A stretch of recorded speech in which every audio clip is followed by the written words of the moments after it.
Hello दोस्तों, नमस्कार। परीक्षा चिंतन में आप लोगों का स्वागत है। आज हम लोग भारत के राष्ट्रीय प्रतीक जैसे कि राष्ट्रीय ध्वज, राष्ट्रीय चिन्ह और राष्ट्रीय ज्ञान, इन सब चीज़ों के बारे में अध्ययन करेंगे कि इनके रचयिता कौन है और यह कहाँ से लिया गया है। तो चलिए हम लोग स्टार्ट करते हैं। जो पहला क्वेश्चन है कि भारत के राष्ट्रीय ध्वज की लंबाई और चौड़ाई का क्या अनुपात है। यह क्वेश्चन आरआरबी एनटीपीसी 2016 में पूछा गया है और इसका जो राइट आंसर हो जाएगा वह हो जाएगा 3:2 का 3:2 का यह जो है राइट आंसर हो जाएगा इसका। इसके बाद हम लोग चलते हैं दूसरे क्वेश्चन पर कि भारत के राष्ट्रीय ध्वज की चौड़ाई और लंबाई का अनुपात क्या है, जिसमें पहला ऑप्शन दिया गया है 1:2, दूसरा ऑप्शन दिया गया है 2:3, तीसरा ऑप्शन दिया गया है 3:2, चौथा ऑप्शन दिया गया है 2:1। तो इसमें राइट आंसर हो जाएगा दूसरा वाला 2:3। भारत के राष्ट्रीय ध्वज की जो चौड़ाई और लंबाई है वह 2:3 में है। इसके बाद हम लोग आगे चलते हैं नेक्स्ट क्वेश्चन पर।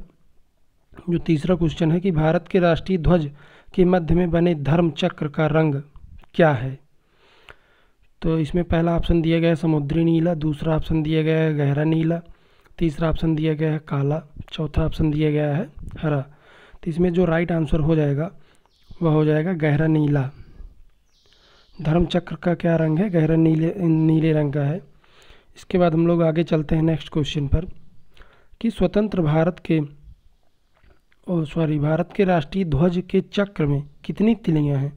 यह जाहिर सी बात है, यह सभी लोगों को पता होगा कि भारत के राष्ट्रीय ध्वज में 24 तिलियां हैं। इसके बाद हम लोग आगे चलते हैं नेक्स्ट क्वेश्चन पर। यह क्वेश्चन जो है आरआरबी एनटीपीसी 2016 में पूछा गया है।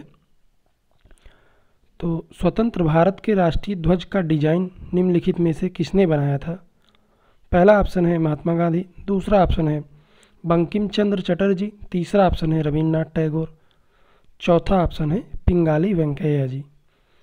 तो इसमें क्या राइट आंसर होगा। इसमें राइट आंसर हो जाएगा डी वाला ऑप्शन पिंगाली वेंकैया। इसमें यही राइट आंसर हो जाएगा। फिर हम लोग चलते हैं आगे नेक्स्ट क्वेश्चन पर। जो छठा क्वेश्चन है कि भारत का राष्ट्रीय गान नेशनल एंथम है। तो यह इसका उत्तर आप लोग कमेंट बॉक्स में बताइएगा। या ये तो लगभग सभी लोगों को पता होगा कि भारत का राष्ट्रीय गान क्या है। तो इसमें ऑप्शन दिया गया है वंदे मातरम, दूसरा ऑप्शन है सारे जहां से अच्छा, तीसरा ऑप्शन है जनगण मन, चौथा ऑप्शन है हिंद देश का प्यारा झंडा। तो आप लोग इसको कमेंट बॉक्स में उत्तर दीजिएगा। फिर हम लोग चलते हैं आगे नेक्स्ट क्वेश्चन पर कि भारत के राष्ट्रीय गान के रचयिता हैं। पहला ऑप्शन है बंकिम चंद्र चटर्जी, दूसरा ऑप्शन है रविन्द्रनाथ टैगोर, तीसरा ऑप्शन है सरोजनी नायडू, चौथा ऑप्शन है अरविंद घोष। यह क्वेश्चन भी जो है आरआरबी एनटीपीसी 2016 में पूछा गया है। इम्पॉर्टेंट क्वेश्चन है यह भी। तो इसका जो मतलब राष्ट्रीय गान के रचयिता हैं वह हैं रविन्द्रनाथ टैगोर। इनको सबसे पहले जो है नोबेल पुरस्कार मिला था गीतांजलि के लिए। फिर हम लोग चलते हैं आगे। जो आठवां क्वेश्चन है राष्ट्रीय गान जन गण मन सर्वप्रथम कब और कहाँ गाया गया था।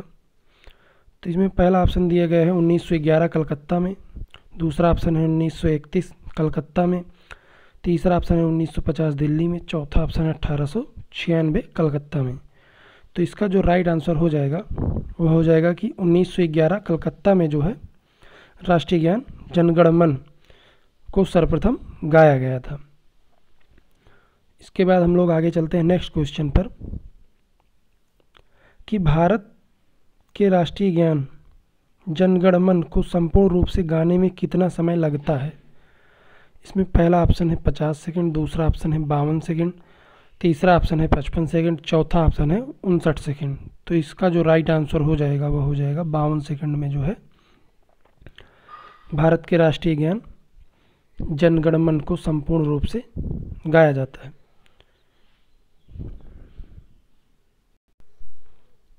इसके बाद हम लोग चलते हैं आगे नेक्स्ट क्वेश्चन पर कि भारत का राष्ट्रीय गीत क्या है। पहला ऑप्शन है जनगण मन अधिनायक जय है, दूसरा ऑप्शन है हिंद देश का प्यारा झंडा, तीसरा ऑप्शन है वंदे मातरम, चौथा ऑप्शन है सारे जहां से अच्छा हिंदुस्तान हमारा। तो इसका जो राइट आंसर हो जाएगा वह हो जाएगा वंदे मातरम, जो है भारत का राष्ट्रीय गीत है। फिर हम लोग चलते हैं आगे नेक्स्ट क्वेश्चन पर कि भारत के राष्ट्रीय गीत के रचयिता हैं। तो भारत के राष्ट्रीय गीत के रचयिता कौन है? पहला ऑप्शन है रविन्द्रनाथ टैगोर, दूसरा ऑप्शन है बंकिम चंद्र चटर्जी, तीसरा ऑप्शन है सर मोहम्मद इकबाल, चौथा ऑप्शन है सरोजनी नायडू। यह जो है आरआरबी एनटीपीसी 2016 में पूछा गया क्वेश्चन है।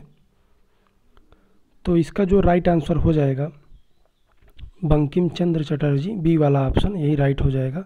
इन्होंने ही भारत के राष्ट्रीय गीत की रचना की थी। फिर हम लोग चलते हैं आगे नेक्स्ट क्वेश्चन पर, जो 12वां क्वेश्चन है कि भारत के राष्ट्रीय गीत के गायन की अवधि क्या है।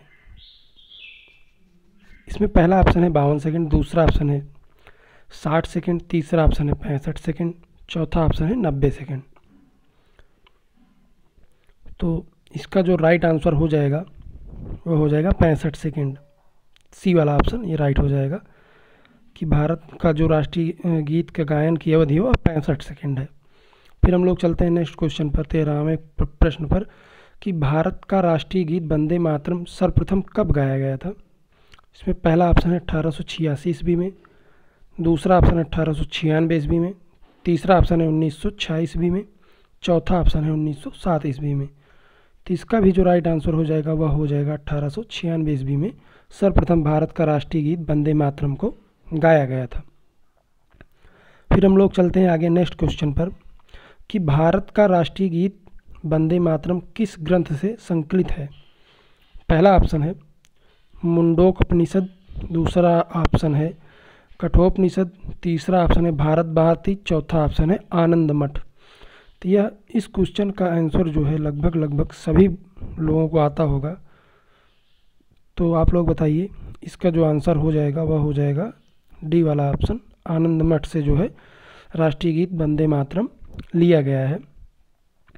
इसके बाद हम लोग आगे चलते हैं नेक्स्ट क्वेश्चन पर कि आकाशवाणी और दूरदर्शन के दैनिक कार्यक्रमों की शुरुआत किससे होती है। पहला ऑप्शन है राष्ट्रीय ज्ञान, दूसरा ऑप्शन है राष्ट्रगीत, तीसरा ऑप्शन है संतूर वादन, चौथा ऑप्शन है फिल्मी धुन। तो इसका जो राइट आंसर हो जाएगा वह हो जाएगा बी वाला ऑप्शन, राष्ट्रीय गीत से जो है आकाशवाणी और दूरदर्शन के दैनिक कार्यक्रमों की शुरुआत की जाती है। फिर हम लोग चलते हैं आगे नेक्स्ट क्वेश्चन पर कि सारनाथ स्थित राष्ट्रीय स्तंभ का कौन सा भाग राष्ट्रीय प्रतीक चिन्ह के रूप में लिया गया है। पहला ऑप्शन है शीर्ष भाग, दूसरा ऑप्शन है मध्य भाग, चौथा ऑप्शन तीसरा ऑप्शन है आधार भाग, चौथा ऑप्शन है पूरा भाग। तो जो सारनाथ स्थित राष्ट्रीय स्तंभ के लिए प्रतीक चिन्ह लिया गया है वह लिया गया है पहला ऑप्शन शीर्ष भाग को लिया गया है। फिर हम लोग आगे चलते हैं नेक्स्ट क्वेश्चन पर कि भारत के राष्ट्रीय प्रतीक निम्नलिखित में से कौन सा पशु दृष्टिगत नहीं है। इसमें पहला ऑप्शन है सिंह, दूसरा ऑप्शन है सांड, तीसरा ऑप्शन है घोड़ा, चौथा ऑप्शन है हिरण। तो इसमें जो है आप लोग बताइए कौन सा आंसर होगा। तो इसका जो राइट आंसर हो जाएगा वह हो जाएगा डी हिरण। इसका राइट आंसर डी हो जाएगा हिरण। इसके बाद जो नेक्स्ट क्वेश्चन है, भारत के राष्ट्रीय प्रतीक चिन्ह में कितने शेर दिखाई देते हैं। पहला ऑप्शन है 1, दूसरा ऑप्शन है 2, तीसरा ऑप्शन है 3, चौथा ऑप्शन है 4। इसका जो राइट आंसर हो जाएगा वो हो जाएगा 3। भारत के राष्ट्रीय प्रतीक चिन्ह में कितने शेर दिखाई देते हैं, तो 3 दिखाई देते हैं। फिर हम लोग आगे चलते हैं नेक्स्ट क्वेश्चन पर। भारत का राज चिन्ह अशोक महान द्वारा सारनाथ में स्थापित सिंह स्तंभ से लिया गया है। इस राज चिन्ह के मूल स्तंभ में कितने सिंह हैं। तो पहला ऑप्शन है 2, दूसरा ऑप्शन है 3, तीसरा ऑप्शन है 4, चौथा ऑप्शन है 5। तो इसका जो राइट आंसर हो जाएगा वह हो जाएगा 4। मूल स्तंभ में कितने सिंह हैं राज चिन्ह के, तो इसमें 4 सिंह हैं। फिर हम लोग आगे चलते हैं नेक्स्ट क्वेश्चन पर कि भारत के राष्ट्रीय संवत के रूप में किस संवत को मान्यता प्रदान की गई है। पहला ऑप्शन है विक्रम संवत, दूसरा ऑप्शन है शक संवत, तीसरा ऑप्शन है कोलम संवत, चौथा ऑप्शन है ग्रेगोरियन संवत। तो इसका जो राइट आंसर हो जाएगा वह हो जाएगा बी वाला ऑप्शन शक संवत जो है इसको जो है राष्ट्रीय संवत के रूप में मान्यता दी गई है। इसके बाद हम लोग आगे चलते हैं 21वें प्रश्न पर कि शक संवत पर आधारित राष्ट्रीय पंचांग प्रथम मास होता है। शक संवत पर आधारित जो है राष्ट्रीय पंचांग का प्रथम मास कौन सा होता है? पहला ऑप्शन है चैत, दूसरा ऑप्शन है बैसाख, तीसरा ऑप्शन है माघ, चौथा ऑप्शन है कार्तिक। तो इसका जो राइट आंसर हो जाएगा पहला चैत। चैत जो है शक संवत पर आधारित राष्ट्रीय पंचांग का प्रथम मास होता है और इस पर आधारित राष्ट्रीय पंचांग का जो अंतिम मास होता है वह फागुन होता है। इसके बाद हम लोग आगे चलते हैं नेक्स्ट क्वेश्चन पर कि शक संवत पर आधारित राष्ट्रीय पंचांग का अंतिम मास क्या होता है। तो अभी हमने आपको बताया कि इसका जो अंतिम मास होता है वो फागुन होता है। डी वाला ऑप्शन इसमें सही हो जाएगा। फिर हम लोग चलते हैं आगे नेक्स्ट क्वेश्चन पर कि भारत का राष्ट्रीय पशु है।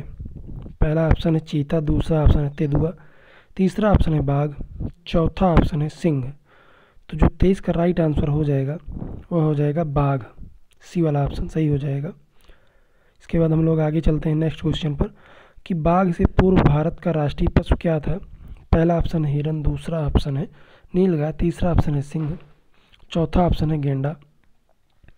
तो इसका जो राइट आंसर हो जाएगा बाघ से पहले जो है भारत का राष्ट्रीय पशु सिंह था। सिंह जो है इसके पहले राष्ट्रीय पशु था। फिर भारत का राष्ट्रीय पक्षी नेशनल बर्ड क्या है। पहला ऑप्शन है मयूर, दूसरा ऑप्शन है तोता, तीसरा ऑप्शन है बाज, चौथा ऑप्शन है कबूतर। तो जो इसका राइट आंसर हो जाएगा वह हो जाएगा मोर, अर्थात मयूर जो है भारत का राष्ट्रीय पक्षी है। इसके बाद भारत का राष्ट्रीय आदर्श वाक्य क्या है। नेक्स्ट क्वेश्चन, भारत का राष्ट्रीय आदर्श वाक्य क्या है। तो पहला ऑप्शन है सत्यमेव जयते, दूसरा ऑप्शन है वंदे मातरम, तीसरा ऑप्शन है जय जवान जय किसान, चौथा ऑप्शन है जय हिंद। तो इसका जो राइट आंसर हो जाएगा वह पहला हो जाएगा सत्यमेव जयते। या आरआरबी एनटीपीसी 2016 में पूछा गया क्वेश्चन है। इसी के साथ जो है हम लोग आपसे 2 क्वेश्चन पूछ रहे हैं अलग से, उसका आप लोग जो है कमेंट बॉक्स में उत्तर दीजिएगा। तो जो इसमें पहला क्वेश्चन है कि गणेश शंकर विद्यार्थी पुरस्कार किस क्षेत्र में दिया जाता है, अर्थात किस क्षेत्र से संबंधित है। तो आप लोग इसका जो है उत्तर कमेंट बॉक्स में बताइएगा। इसके बाद एक क्वेश्चन और हम आप लोगों से पूछ रहे हैं कि कौन सा विश्व का सर्वोच्च पर्यावरण संरक्षण पुरस्कार है। इसका भी आप जो है आंसर जो है आप लोग कमेंट बॉक्स में दीजिएगा। इसके बाद इसी पे जो है हम वीडियो को समाप्त करते हैं। कल हम लोग पुरस्कार के बारे में वीडियो पड़ेगा, उसको आप लोग देखिएगा।